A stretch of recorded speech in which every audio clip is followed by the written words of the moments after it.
Ya, Bismillahirrahmanirrahim. Assalamualaikum warahmatullahi wabarakatuh. Perkenalkan terlebih dahulu, nama saya Larsinda Mayui.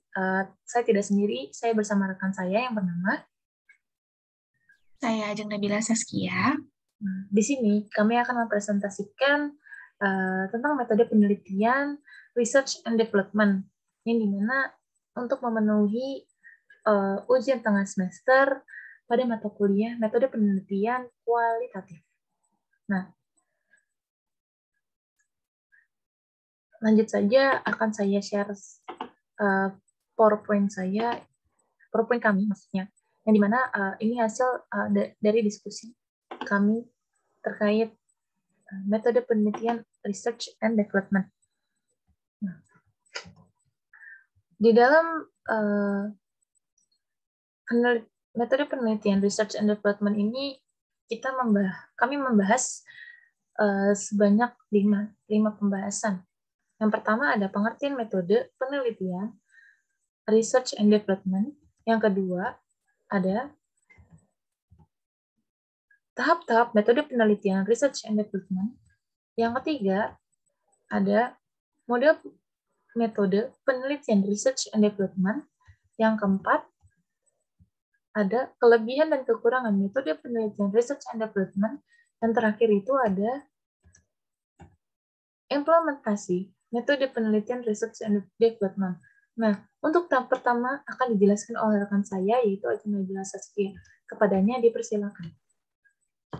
Baik, terima kasih Laras. Baiklah, saya Ajeng Nabila Saskia. Di sini saya akan menjelaskan mengenai pengertian metode penelitian research and development. Metode penelitian ini berasal dari dua kata, yaitu penelitian atau biasa disebut dengan research, dan pengembangan atau biasa disebut dengan development. Penelitian merupakan kegiatan ilmiah dengan mengikuti norma-norma penelitian yang sesuai dengan standar serta diakui secara universal. Lalu, pengembangan merupakan kegiatan yang merujuk kepada penambahan, peningkatan baik dari segi manapun yang sesuai dengan kegiatan yang dimaksudkan dalam penelitian. Metode penelitian dan pengembangan atau biasa disebut dengan research and development merupakan metode penelitian yang digunakan untuk menghasilkan suatu bentuk produk tertentu dan menguji keefektifan produk tersebut.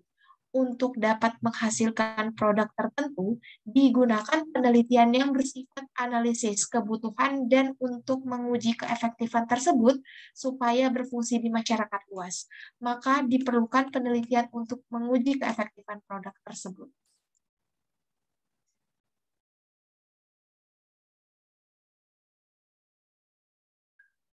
Nah, setelah pengertian, penelitian research and development juga memiliki tahap-tahap. Nah, untuk yang A ini yaitu research and development, research and information collecting. Yang B planning, yang C develop preliminary form of product, yang D preliminary field testing, yang E main product revision, yang F main fail testing, yang G operational product revision, yang H operational fail testing, yang I final product revision, dan yang terakhir dissemination and implementation. Dari A sampai J ini merupakan tahap-tahap menurut Borg and Gall. Nah, untuk yang di sebelahnya ada tahap-tahap menurut Sugiono. Nah, yang A potensi dan masalah, yang B pengumpulan data, yang C desain produk, yang D validasi desain, yang E revisi desain, yang F uji coba produk, yang G revisi produk, yang H uji coba pemakaian, I revisi produk, yang terakhir produksi massal. Nah, selanjutnya akan dijelaskan oleh teman saya. Silakan. Baiklah, hal berikutnya yang akan dibahas ialah model metode penelitian research and development. Yang pertama, melalui model Dick and Curry atau Borg Engel pada tahun 1981. Terdapat beberapa langkah, yaitu langkah yang pertama, pendefinisian tujuan untuk produk. Langkah kedua, analisis untuk mengidentifikasi keterampilan-keterampilan khusus, prosedur, dan tugas-tugas. Langkah ketiga, dirancang untuk mengidentifikasi keterampilan dan sikap siswa. Langkah yang keempat, melibatkan penerjemah kebutuhan dan tujuan pembelajaran ke dalam tujuan spesifik. Langkah kelima, instrumen penilai dikembangkan. Langkah keenam, strategi pembelajaran khusus dikembangkan untuk membantu siswa. Langkah ketujuh, melibatkan pengembangan materi pembelajaran. Langkah ke-8, 9, dan 10, melibatkan pembedaan antara evaluasi formatif dan evaluasi sumatif. Yang berikutnya yaitu adalah model Joly dan Bolito. Yang pertama ada identification, yang kedua ada exploration, yang ketiga ada contextual realization, yang keempat ada pedagogical realization, yang kelima ada physical production, yang keenam ada use, dan yang terakhir ada evaluation. Penjelasan berikutnya dilanjutkan oleh Lara.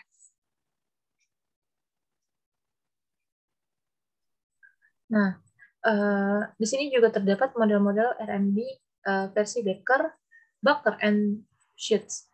Nah, yang pertama itu ada merumuskan tujuan, mengembangkan prototipe, mengkolaborasi komponen-komponen, lalu mengembangkan produk, lalu menyusun instalasi, lalu manufacturing, dan yang terakhir ada memasarkan produk. Nah, di sini juga ada model R&D menurut Sukanto, yang dimana terdapat 4 tahap. Yang pertama, konseptualisasi, yang kedua, inisiasi R&D, yang ketiga, implementasi program, dan yang terakhir, institusionalisasi. Nah, selanjutnya bisa dijelaskan oleh teman saya terkait kelebihan dan kekurangan. Baiklah, hal berikutnya yang akan dibahas mengenai kelebihan dan kekurangan dari metode research and development. Yang pertama, mengenai kelebihan. Metode ini mampu menghasilkan suatu produk yang memiliki nilai validasi yang tinggi. Hal itu karena produk dihasilkan melalui serangkaian uji coba di lapangan dan divalidasi oleh ahli. Yang kedua, mendorong proses inovasi produk yang tiada henti, memiliki nilai sustainability yang cukup baik sehingga diharapkan akan ditemukan produk-produk yang selalu aktual sesuai dengan tuntutan kekinian. Yang ketiga, penghubung antara penelitian yang bersifat teoritis dengan penelitian yang bersifat praktis. Dan yang berikutnya cukup komprehensif mulai dari metode deskriptif, evaluatif, dan eksperimen. Dan kelemahannya antara lain adalah memerlukan waktu yang relatif panjang karena prosedur yang harus ditempuh cukup kompleks. Yang berikutnya dikatakan sebagai penelitian here and now, metode ini tidak mampu digenerasikan secara utuh karena pada dasarnya permodelannya pada sampel bukan pada populasi.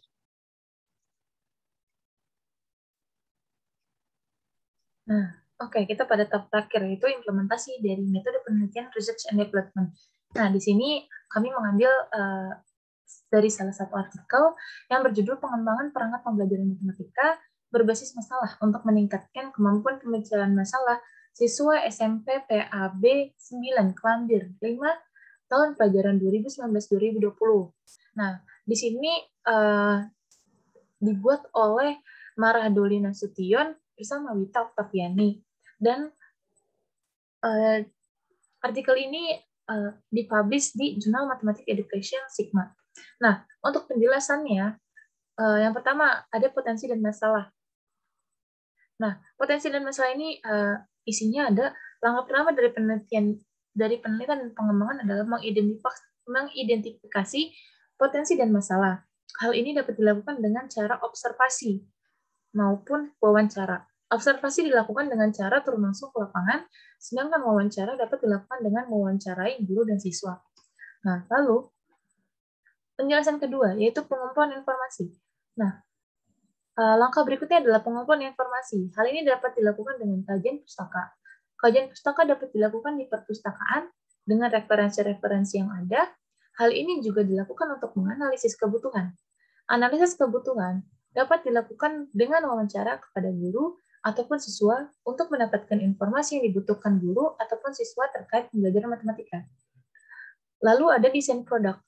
Nah, desain produk dilakukan sesuai dengan analisis informasi dan kebutuhan yang didapat dari kajian pustaka dan kegiatan wawancara. Hal ini harus mencapai tujuan dari pembelajaran. Selanjutnya ada validasi desain. Desain produk yang telah dibuat berupa perangkat pembelajaran matematika berbasis masalah, selanjutnya divalidasi oleh validasi yang ahli, yaitu dosen dan guru matematika yang ada di sekolah tersebut. Lalu, ada uji coba produk. Nah, uji coba produk dilakukan agar produk layak digunakan dan tepat sasaran. Nah, setelah itu ada revisi produk, di mana kita akan mengetahui kelemahan-kelemahan yang terdapat pada produk tersebut. Dan hal berikutnya yang akan dilakukan adalah revisi produk agar benar-benar layak digunakan. Dan yang terakhir itu ada perbaikan desain, di mana perbaikan desain dilakukan sesuai dengan masukan dan saran yang telah diberikan oleh validator. Nah, mungkin itu saja yang dapat kami sampaikan. Kurang lebihnya mohon maaf. Wassalamualaikum warahmatullahi wabarakatuh.